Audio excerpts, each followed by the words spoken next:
Journalist Andy Ngo is one of the brave men in America, and he's also one of the last of the true journalists left in America, because Andy, along with a few others, have been documenting and chronicling the deeds and misdeeds of Antifa.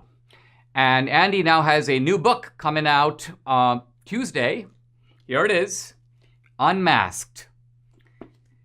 Inside Antifa's radical plan to destroy democracy. I'm just diving into it. It's fascinating, Andy. It pulls you into a whole world that if you were just following the national media, you wouldn't even know existed.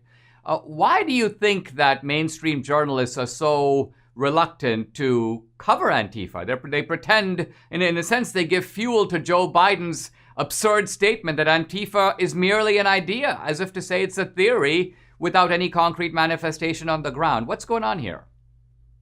Well, it's no surprise to you and your listeners and viewers that the mainstream journalists and the legacy media have been really overtaken by people who are liberal and on the left.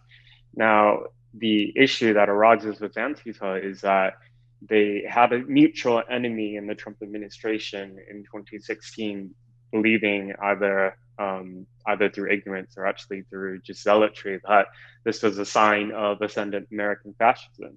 So what I saw and I write about in the book is media willingly or unwillingly working hand in hand to propagate and mainstream tenets of Antifa's ideology. So they do provide some coverage of Antifa, but when they do, they call them anti-fascists who are opposing far-right and neo-Nazis without mentioning their acts of domestic terrorism against citizens, against the state, against property.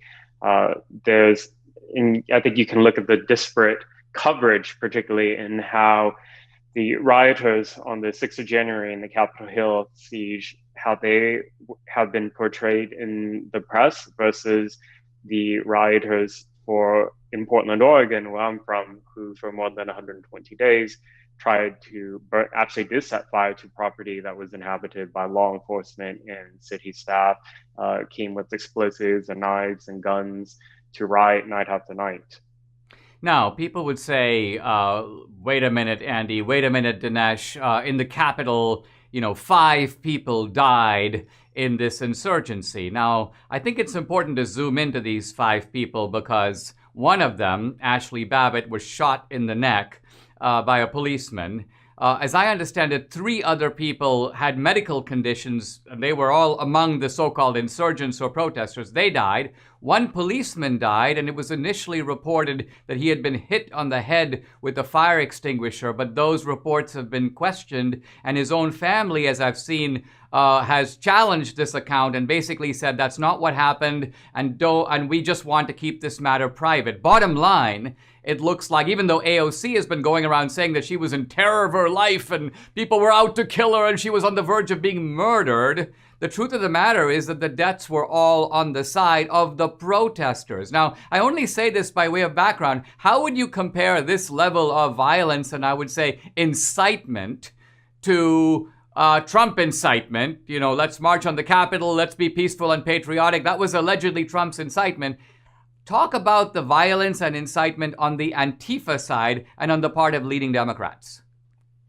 Yeah, I wonder why people's memories are so short. I've been very clear in my condemnation of the political violence that happened on the 6th of January, and it was deadly, and people died needlessly for that.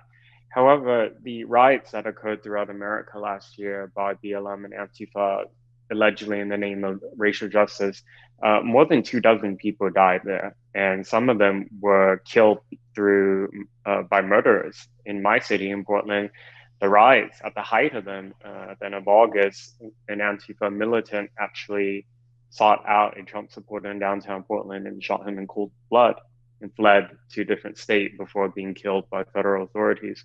So I wonder why the lives of the people who were lost last year don't seem to matter to those who are now talking about how serious everything was on the 6th of January, which it was, but be consistent, and they're not, which is why their condemnations are hollow.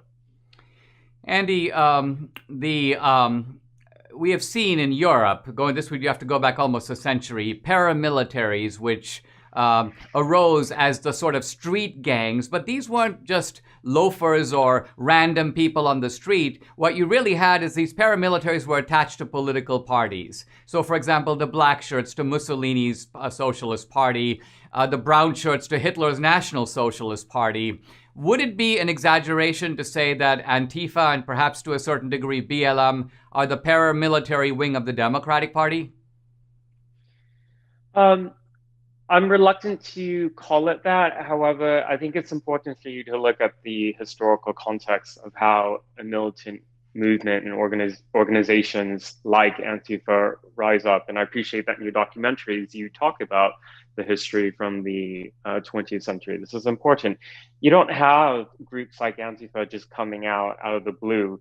They're extremely organized, and they also follow a certain legacy, direct lineage to the paramilitary of the German Communist Party in interwar years. So there is precedent to their political violence, to the brawling on the streets, to attacking political opponents for wrong thing.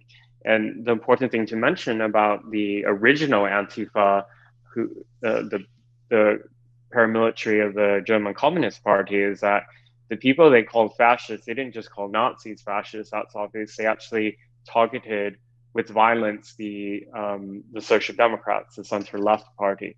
So from its inception to today, this label of fascist has always just been used to mean any person or institution or group that opposes their political extremist ideology. Now, Andy, I finally have to congratulate you because in a brilliant book marketing move, you have evidently orchestrated Antifa protests against your book. They mobilized at the Powell's, the kind of legendary bookstore in Portland, and I was looking at the way that Powell's was sort of responding to that. Now, I can only imagine this is going to help your book sales, which I think is wonderful because you're beating them at their own game. But talk a little bit about how they've been trying to ban your book and how they've actually seemingly successfully terrorized some bookstores into submission. The contemporary book burning is not through literal fires and throwing books in there. It's actually to make it so that people cannot purchase or access information. We've seen it happening in academia for going back several years now, and now it's targeted specifically at bookstores and libraries, places that are supposed to be neutral places. So Powell's, as you mentioned, is one of the largest independent bookstores in the world. And in response to those who are calling for my book to be banned weeks before release, Powell's said that they were not going to sell it on its store shelves, but they would still have it available on its online catalog. But you can never appease Antifa or the far left. Anytime you give them an inch, they take a mile. So naturally, they turned up, rioted in front of the flagship store in downtown, forced the business to shut down on 2 days. Through all this, I have sympathy for Powell's, even though they defamed me and called me somebody who incites violence. I have sympathy for them because they are in the middle of a city where militants who promise to carry out acts of violence and arson do carry out those promises. Andy, thank you for coming on the podcast, folks. I want to tell you that this is really a fascinating book. I'm just essentially plunging into the water myself into it, and it just draws you into a riveting world that Andy is now fully comprehends and situates in a historical context. One way to strike out against these book cancelers is to go get Andy's book. Prove that they don't beat us at this kind of a game and show Andy that we support his work, which is vital work. We wouldn't be knowing the stuff we do about Antifa and these domestic terrorist operations if there weren't guys like Andy, and he's not the only one. There are many other great guys doing the same kind of work. These are the journalists of our day. Thank you very much, Andy Ngo. Look forward to seeing you again soon.